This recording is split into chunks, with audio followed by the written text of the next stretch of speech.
he was a man of great goodwill. Goodwill to his large circle of friends, and really goodwill, you could say, to the whole of humanity. But it wasn't a kind of idle goodwill.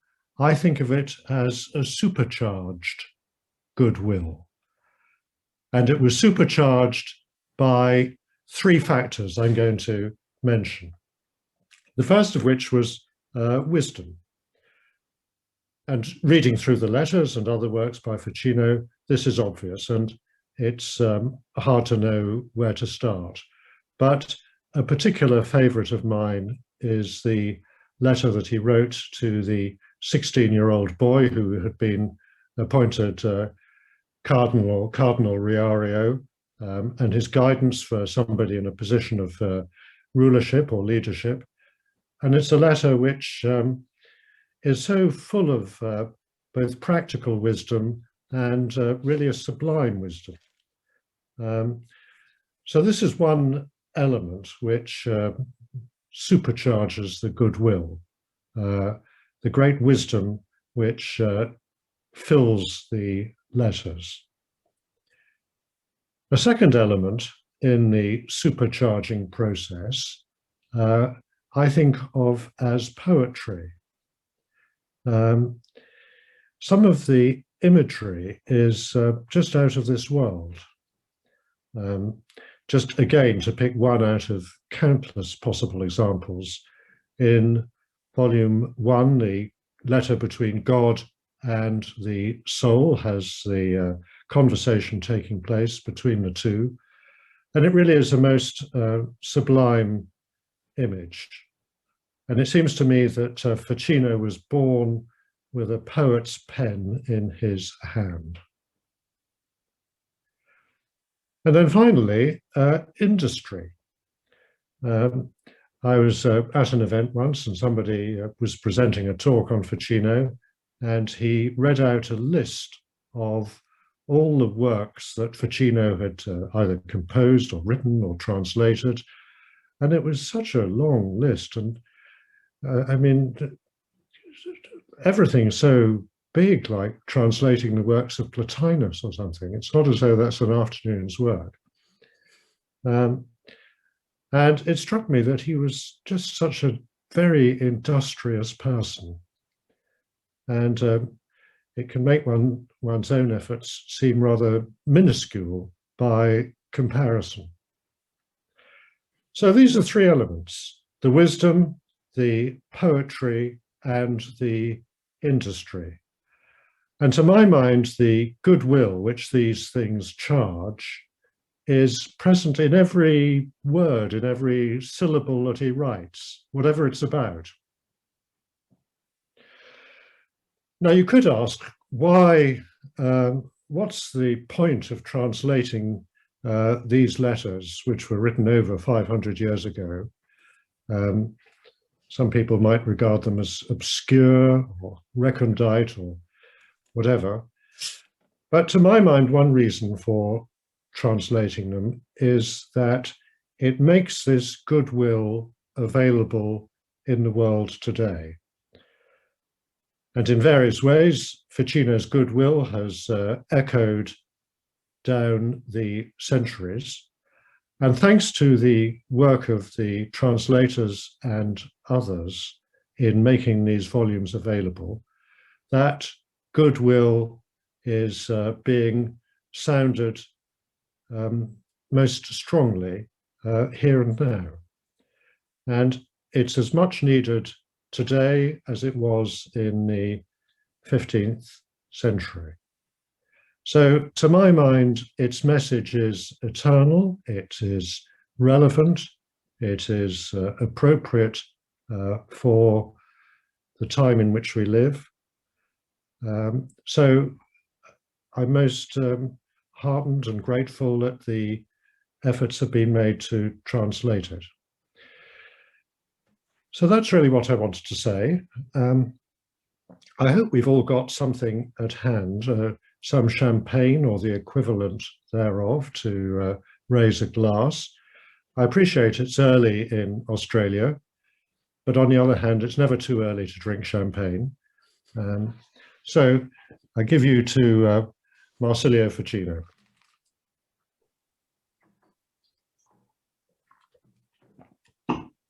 Over to you, Valery and Chris.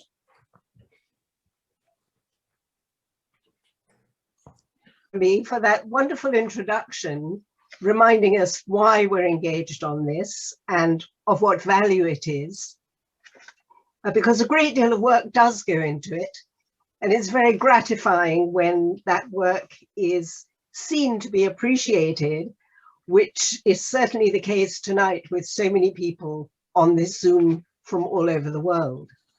Many of you won't have seen the book. Here it is. There were some delays in actually getting it out, but I hope you can catch a glimpse of it now and you'll be able to order it at a discount by and by.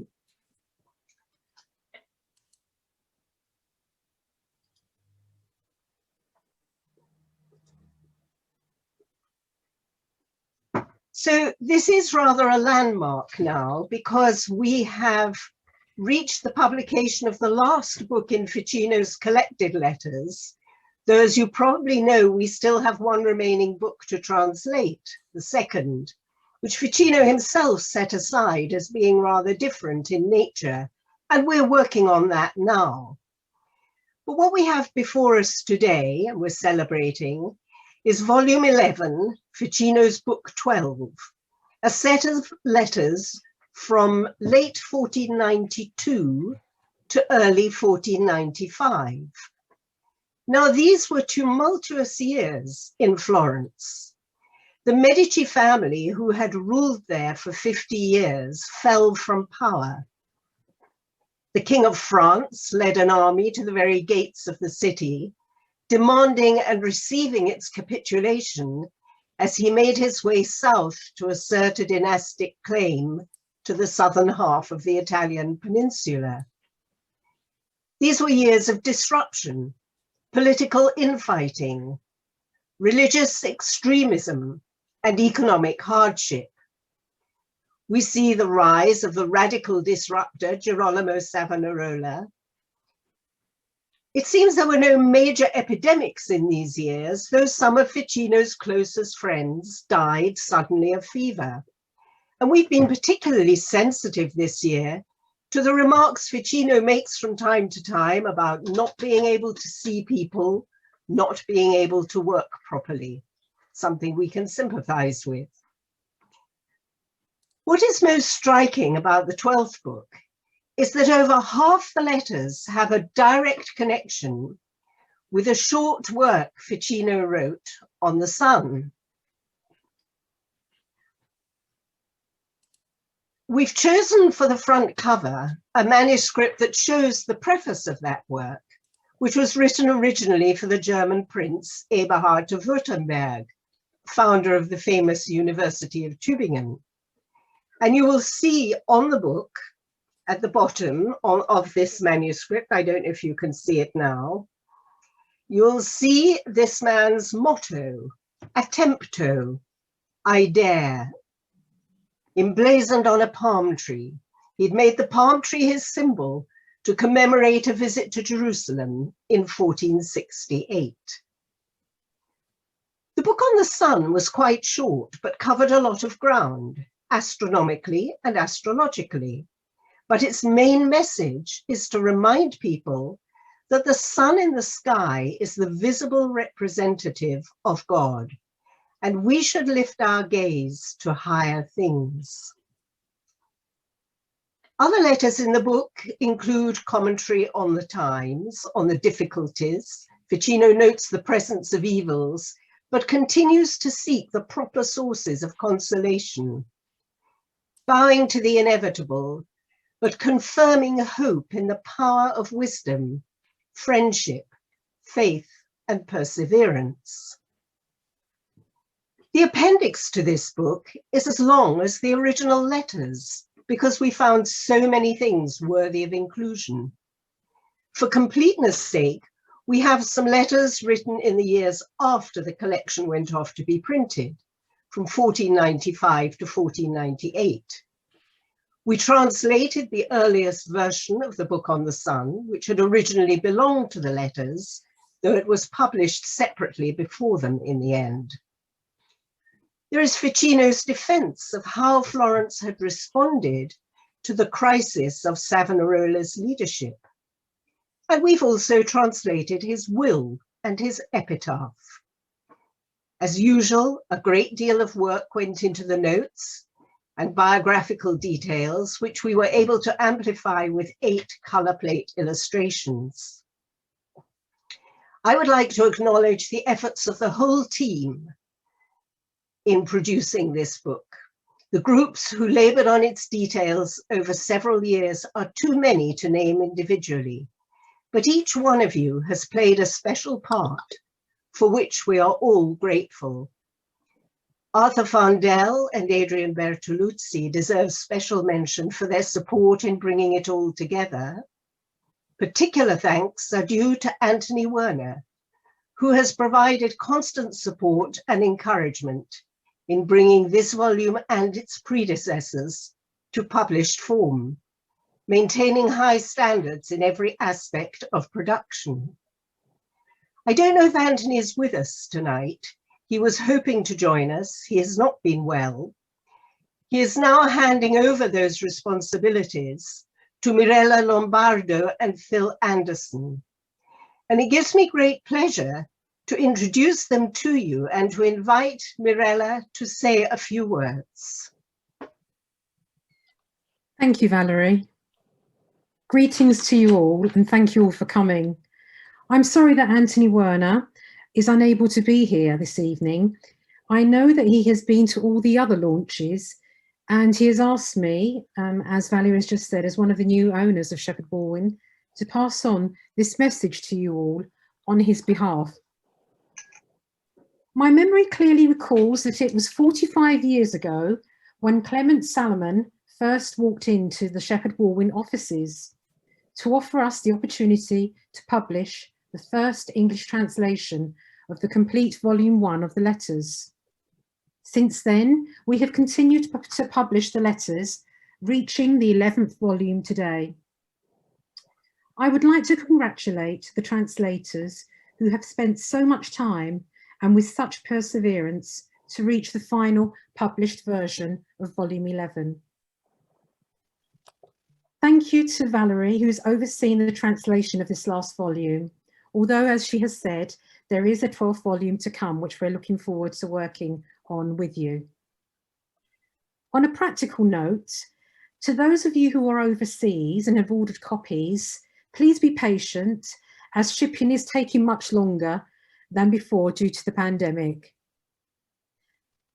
On behalf of Anthony and myself, I wish you very well and thank you very much again. Thank you, Mirella. And those who wish to order a book can do so through the Shepherd Baldwin website. Yes. And coming from this launch, you're entitled to ask for a discount, and the code will be put in the chat. And if anybody misses it from the chat, just get in touch with me. Now I'd like to express special thanks to someone who's been of inestimable help to us over many years, providing guidance and inspiration on the academic front. That is Professor Michael Allen, Fellow of the British Academy and holder of many of the highest awards in Italy and America. Michael is the foremost scholar on Ficino and has been a staunch friend of this group over many years, in recognition of which we decided to dedicate to him the present volume. Michael, would you like to unmute yourself?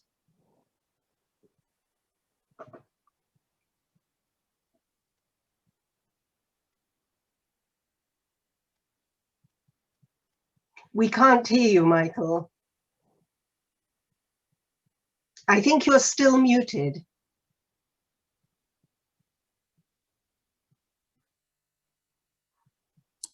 You're still muted, Michael. Yeah. Ah, that's all right. Yeah, okay, you're on. Wrong.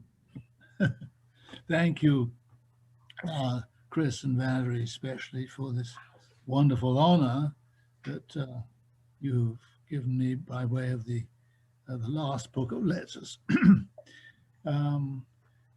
I've had a wonderful time as a scholar, unlike many scholars who end up rather desiccated, like ancient cicadas.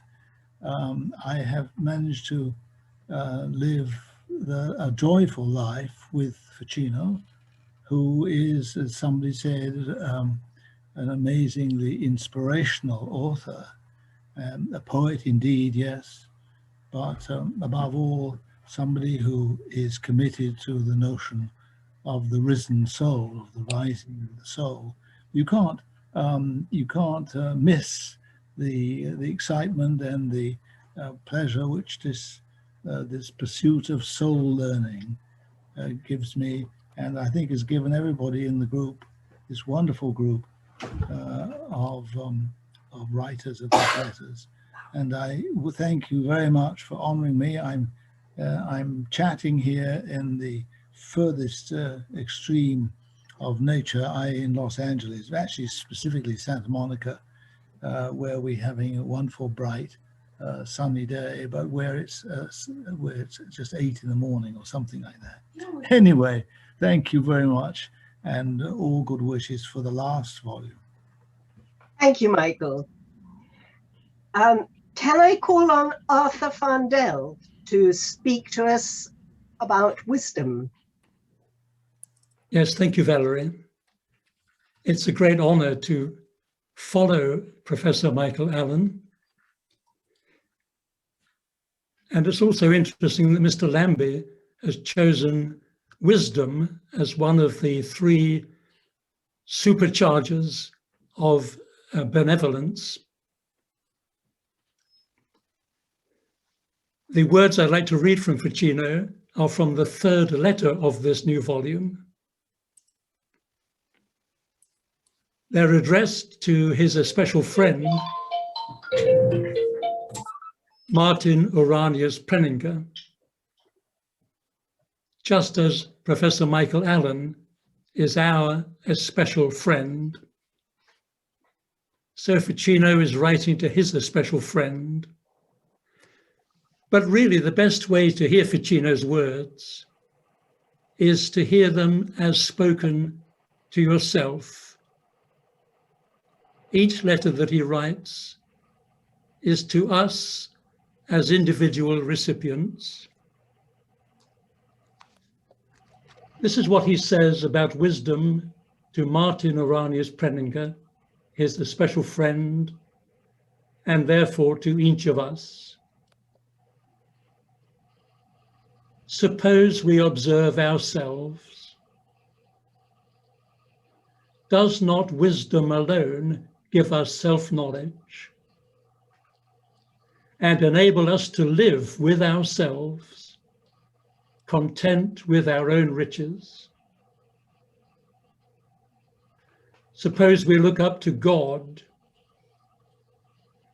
Is it not wisdom alone that makes us both godlike and dear to God, as we continually contemplate what God himself has created through contemplation and venerate him as the acknowledged author of all our blessings? Suppose we observe our fellow men. Is it not wisdom alone that establishes a wise ruler among rulers and the people, one who is ultimately worthy of veneration as a divine power?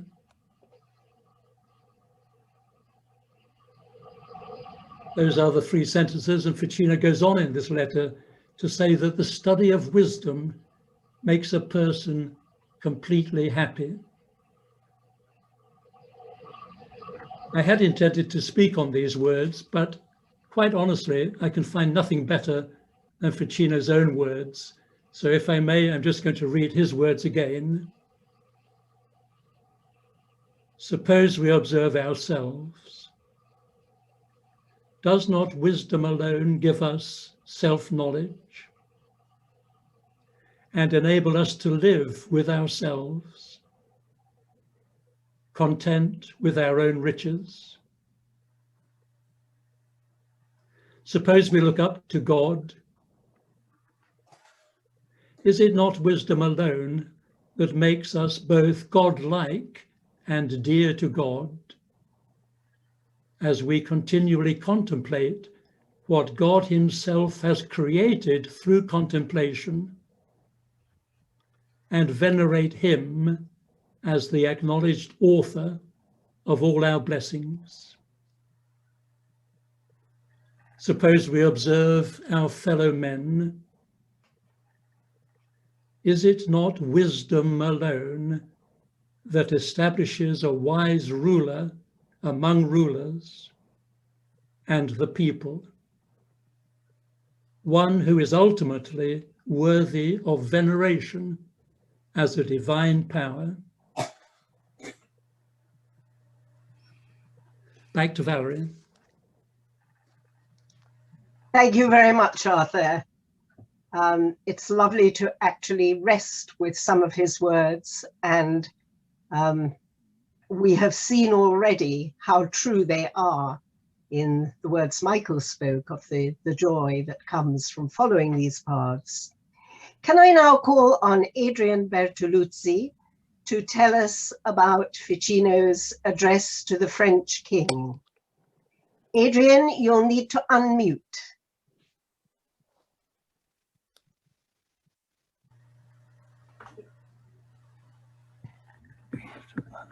We had some technical difficulties earlier with Adrian's machine, but I hope they're fixed. Could you unmute it, please, Tristan? Thank you. Wonderful. So, in this latest volume of the letters, we have a splendid oration of Ficino's addressed to the French King Charles VIII, at a time when he had invaded Italy to reclaim the Kingdom of Naples from the Spanish monarchy. The invasion, which began in August 1494, met with little resistance on its southbound journey, and Charles reached the borders of Tuscany at the end of October, and by early November he was encamped with an awesome army on the outskirts of Florence itself. The 22-year-old first citizen of Florence, Piero de' Medici, son of Lorenzo the Magnificent, had shown his complete inability to cope with the rapidly unfolding situation. When once ushered into the royal presence, he lost his nerve, gave in to all the French demands, surrendering 3 border forts and the 2 seaports vital to the city's defenses, Pisa and Livorno. When the Florentine government received news of this abject surrender, they resolved to send their own embassy to the king. Savonarola was selected to lead the mission. Ficino's close friend, Giovanni Cavalcanti, was one of the delegates chosen to treat with Charles, and Ficino may well have been among their party. On returning to Florence, the envoys reported that they had been well received by the king and prospects for the city seemed good. But even as they were assessing the situation, French advance columns began entering the city, marking out houses where their soldiers could be billeted. A second embassy to the king followed, but Charles reassured the delegates that he wished only to preserve the integrity of Florence and her people. Florence was now preparing to receive the king in person with a show of pomp and ceremony. On November the 17th, the king, attired in full armor, rode into Florence at the head of a long cavalcade, in the guise more of a conqueror than an ally. In the coming days, in a climate of distrust and fear that the city might be put to the sack, minor disturbances escalated into near riots. Alarmed by the mounting tension, both sides tried to negotiate a settlement. When the talks reached an impasse, Charles threatened, "We will blow our trumpets." And Capone, a leading magistrate, retorted, "Most Christian prince, we shall ring our bells if you sound your trumpets, and you will see this people rise up in arms." Mercifully, a settlement was reached, and the French left the city at the end of November. We do not know what words were exchanged between Ficino and the king, but their encounter is likely to have been brief, with Ficino presenting a copy of his address to Charles. Ficino already enjoyed the respect of two of the king's closest advisors. In Ficino's oration, Charles is addressed as Charles, the great king of the French, Carolus Magnus, alluding to a widely held belief that a second Charlemagne in the person of the French king would usher in a new reign of peace and justice for all. Now, to quote some of Ficino's words, "Christ, the King of Peace, frequently promised peace to those who wish for peace. You too, as a most Christian king, promise the same, since you will be the author of peace for all who desire peace. You will present yourself as the peacemaker, especially for your own people, that is, for us. You will look upon your city of Florence with an outstanding sense of duty and protection." Thank you. Thank you very much, Adrian. That gives us some flavor of a few of the things that were going on.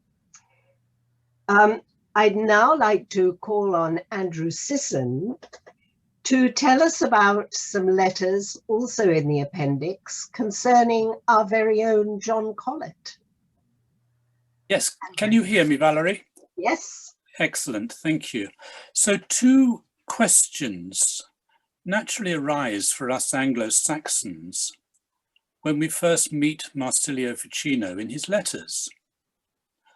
The first question is, if Ficino's letters are so powerful to us, his students living over 500 years after his death, what was it like for Ficino's own correspondence to receive a letter from the great man? And the second question, of course, is, did anybody from the British Isles ever correspond with Ficino? Now, in all the 12 books of letters which Ficino eventually published in Venice in 1495, no British person is admitted to the hallowed company of his correspondence. But happily, in the appendix to this, the 11th volume of the translated letters, we read the brief exchange of letters which took place with John Colet, son of the Lord Mayor of London, who in time became the Dean of St. Paul's Cathedral. Having studied at Oxford and later Paris, where he became friends with Erasmus, John Colet travelled to Italy in the mid-1490s, and he was in his late 20s at this time. And he went to Florence. and it is clear from the following enthusiastic letter that he had a strong desire to meet Marsilio Ficino. John Colet to Marsilio Ficino. When I read your books, I seem to come alive. How much more alive would I be were I to see you, Marsilio, who should be seen and cherished. Thanks to your letter, I seem not merely to live, but to live well. If I can now see you and set eyes on you in person, I shall be blessed. In the hope of seeing you, I live. But waiting too long to behold you, I die in that hope. Or so it seems to me. But in the meantime, sustain me in that life which is part of you. You have kept me alive this year with your letter. Add to it another, and I shall live another year. If you add one more, then I shall live for a third year. That's what he wrote. But alas, we have no evidence that Colet and Ficino ever met. But there is no doubt that Colet drank deeply from the well of Marsilio and his Platonic teaching. Just a couple of years later, in 1499, Erasmus himself wrote of Colet, "When I listen to Colet, it seems to me that I am listening to Plato himself."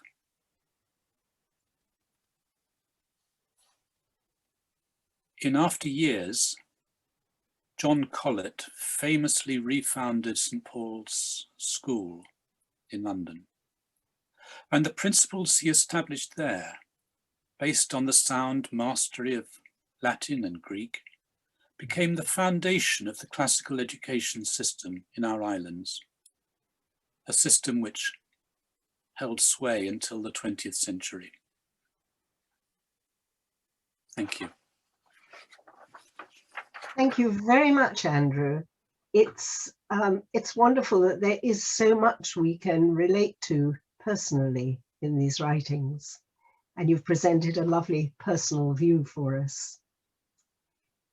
Can I invite Ian Murray to unmute and tell us a little bit about Ficino's will, which is also in the appendix? Yes, our group was tasked with making the initial translation of the will, which is an extraordinary document. It runs to about 8.5 pages in Latin, and when we got our breath back, we found that it was really quite interesting challenge. I have a very brief introduction to it for you, and the 4 things that I want to say all come under a heading beginning with P. The first thing is poignant. There's something particularly poignant about a will which is drafted near to the person's death. Marsilio knew he was dying. He referred to his unexpected death. He obviously knew the end was near. The will was drafted, dictated, not written, but spoken by him, dictated, not written by him. It was drafted on the 29th of December, and he died on the 1st of October. And if you listen, you can hear his voice. He wasn't poor by any manner of means. He wasn't a recluse. There was some money and there was some land in the family, arable land with a significant yield of grain. It was inherited on his mother's side from his mother, who lived in Fellini, just north of Montevarchi, where her father came from. And Montevarchi, where the land was, is about southeast of Florence, halfway between Florence and Arezzo. The next P is pragmatic. It's a very practical document, there's no doubt about it. It's full of legalities, legal language and legal conventions. It repays careful attention. You need to read it there quite slowly, with care. You can't really rush it, but there's all those usual aforesaids and herein under affixed and some truly alarming long sentences. But there's a lot of practical things that we learn about Marsilio. We learn about his family. He left a brother, 2 sisters, and 3 nephews. There had been 3 other brothers, but they'd all died by this time. They were the principal beneficiaries, apart from 2 special beneficiaries. For example, his servant, Lady Antonia at Correggi, and her daughters, all dowered for, and particularly the particular relationship with and respect for his scribe, Fra Luca Fabiano, who is a favored beneficiary. Marsilio acknowledges how much work he's done, and he repays him handsomely. The other beneficiaries, of course, are the chapter of canons of Florence Cathedral, of which Marsilio was a member. Provision, the next P is provision. What I think impressed the translators most, quite apart from the details of who gets what, was Marsilio's sense of provision for his family and beneficiaries. He's very keen, and that's an understatement, he's very keen to avoid family squabbles and arguments. He knows what families do, and he certainly knows his own family. He knows that people will come along afterwards and say, well, Uncle Marsilio did advance you that loan for your house extension, so that ought to be deducted from your share. And he's not having any of it. He precludes this in very careful wording.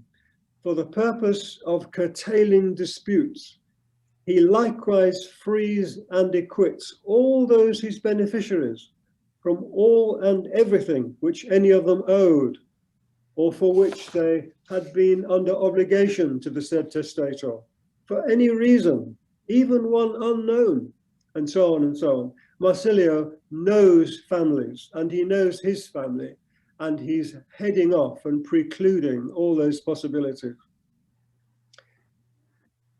Not only that, but the penalty, as is repeated time and time again through the will, the penalty for non-compliance is complete forfeiture. He means it. He means it. He means to have this will. There are especially exacting arrangements with regard to his scribe, Fra Luca. For example, at one point he says, if there's any money left over to be dispersed and divided, half of it should go to Fra Luca, and the other half to be divided between everybody else. He is very favored and has an enormous respect, obviously, for the scribe. Not only that, but he wants to make sure that his beneficiaries can't make any sort of trouble for him afterwards. They can't come anywhere near him.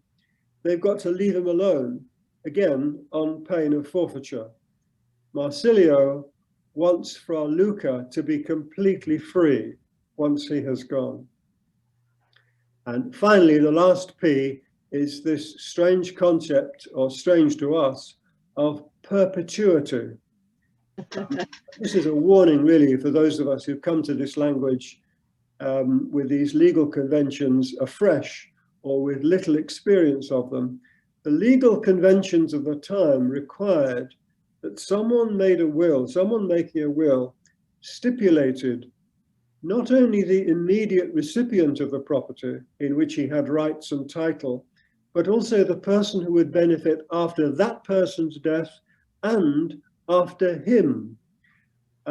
Sons and grandsons, as expressed in our will, both in perpetuity and beyond 100 years. A very interesting concept, which is still a legal problem today. but it would be a mistake to think that these were the controlling wishes of some ultra manipulative person. They weren't, and they're not. These are the legal conventions of the time, and it needs to be read in accordance with those conventions. This is the briefest of introductions. We very much hope you enjoy reading it, and I'm quite sure you will connect with what Mr. Lambie said at the beginning, his supercharged goodwill. Thank you. Thank you very much, Ian. It is indeed a fascinating document, not what one might think would be such interesting reading, but it reveals so much. I would like to invite Odile Wythe to read a short passage. Odile. Thank you, Valery.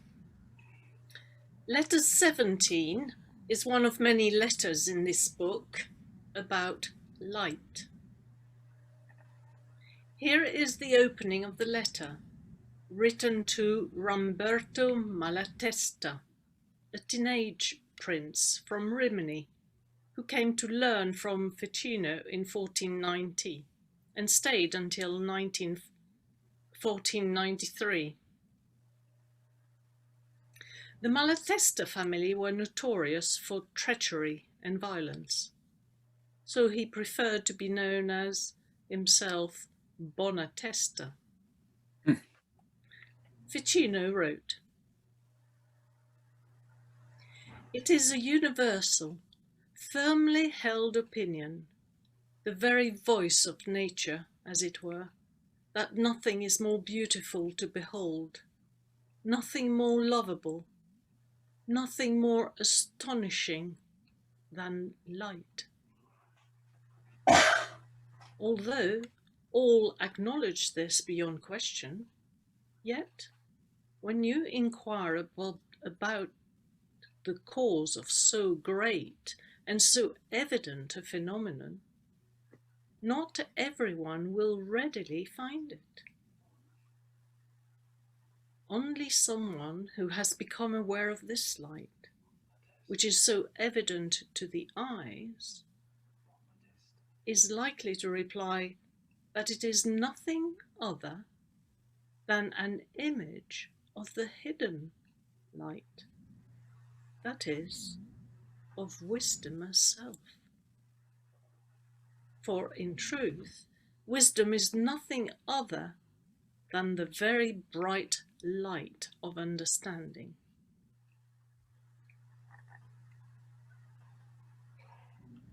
That was beautifully read. Thank you very much, Odile, and very much in line with everything that's been said so far about wisdom and happiness and light. Bridgit McElroy, could you unmute, please, and read for us? Thank you. This is from letter 19 in the volume, which was written to Francesco Soderini, Bishop of Volterra, but he was mainly in Rome, where he served as an apostolic secretary at the Vatican. He would later become a cardinal. And he was a Medici kinsman and a long-term patron for Ficino within the church. And this letter is accompanying a copy of his book on the Sun. So in it he says, "There are three particular qualities that theologians attribute to God: power, wisdom, and goodness. As the image of God, the sun, through its power, accomplishes everything in our world. Through its wisdom, it distinguishes individual things every day and reveals them to our eyes. Through its goodness, it brings us benefit and delight. It is said that God alone can perform miracles. This is why the sun, God's representative, seems to bring about three wonders in particular. Beneath the heavens, in spring and summer, it quickens so many things that seemed dead throughout the winter. In the heavens, it illumines measures and controls all the heavenly bodies. And above the heavens, all that is invisible, not just to our eyes, but to our minds also, the sun renders visible, so to speak, by reminding us through marvelous displays of the heavenly bodies to contemplate all that is above the heavens. Thank you very much indeed, Bridgit. Again, read beautifully. There's so much in this volume, but what I'd like to do now, rather than any more readings, is to turn the meeting over to all of you, to questions. And because we can't see you all on the screen, because there's such a wonderful number of you, could you raise a hand in the normal way, either through the participants button or the reactions button, depending which version of Zoom you have. On the newest ones, you go to the reaction button and you'll see how to raise a hand.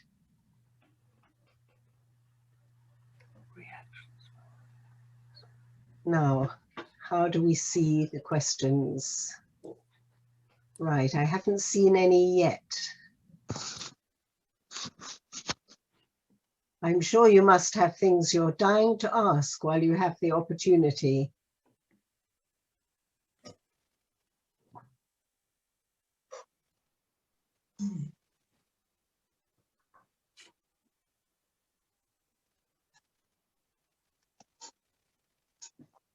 Well, I'll ask the first question then, which Valery, is... Odile has a hand up. Oh, okay, Odile.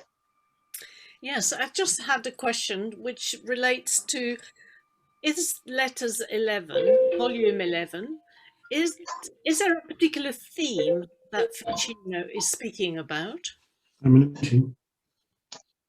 Well, I'll answer that.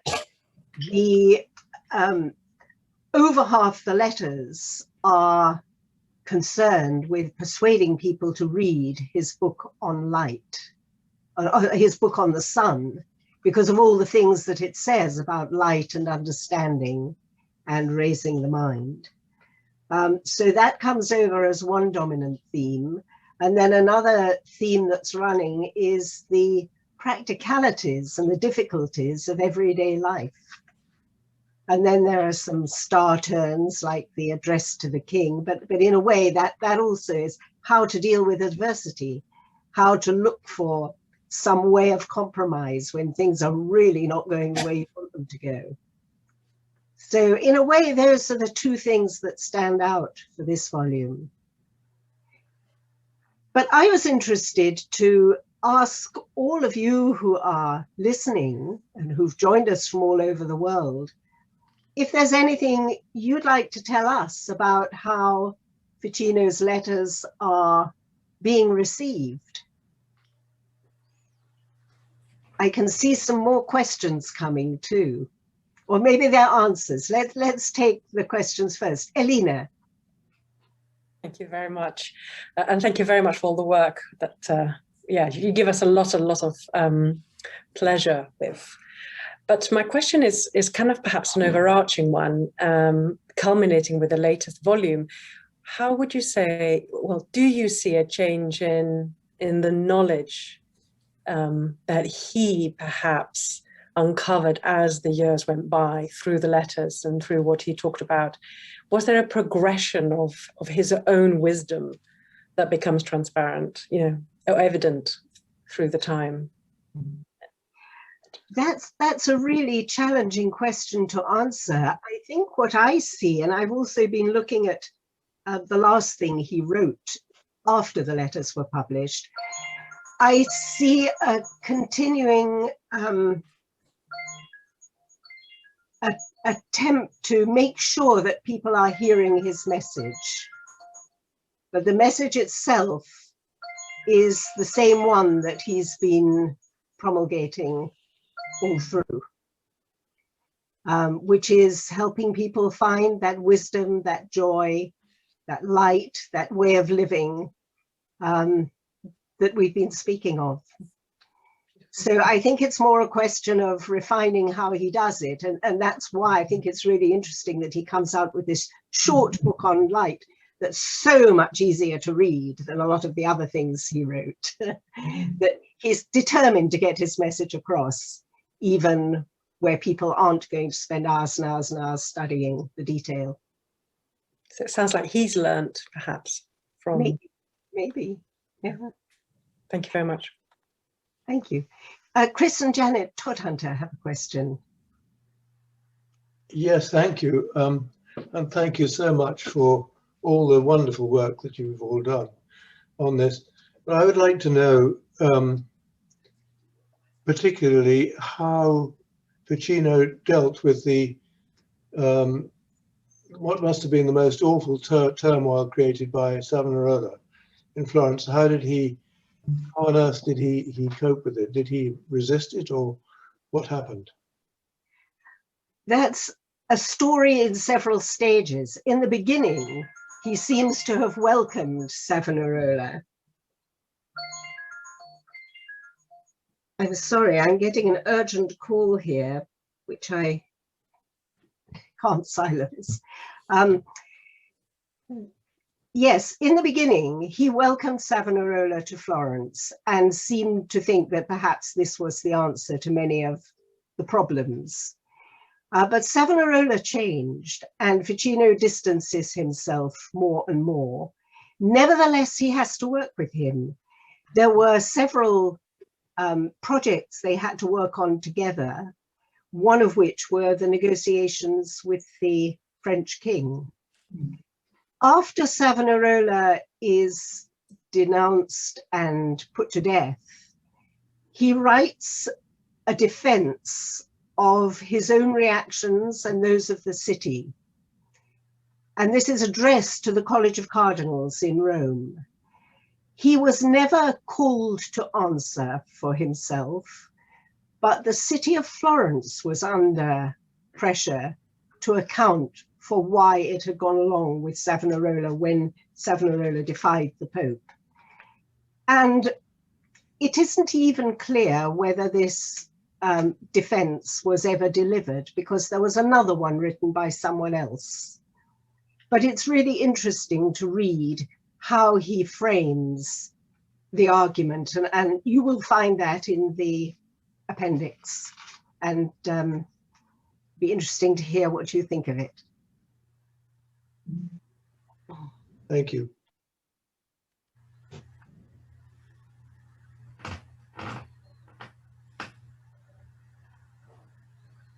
Well, I think given the hour, I'm going to bring this to a conclusion. I don't think we have any more hands up. Just before handing back to Mr. Lambie, I'd like to leave you with some more wonderful words from letter 1 to 2 of his students. And Ficino says, and I endorse this and would like to say it to all of you, be well and happy and persevere in your contemplation with the wisdom and steadfastness you have already adopted. Thank you, Mr. Lambie. Well, thank you very much. Thank you very much indeed, Chris and Valery. Can you hear me all right? Yes. Okay. Yes, and thank you for all attending. It's wonderful to have such an occasion with such a large number of people from all around the world. And perhaps it could be said in a way that Ficino's Academy is alive and well here today. And I hope he would have been pleased with this event.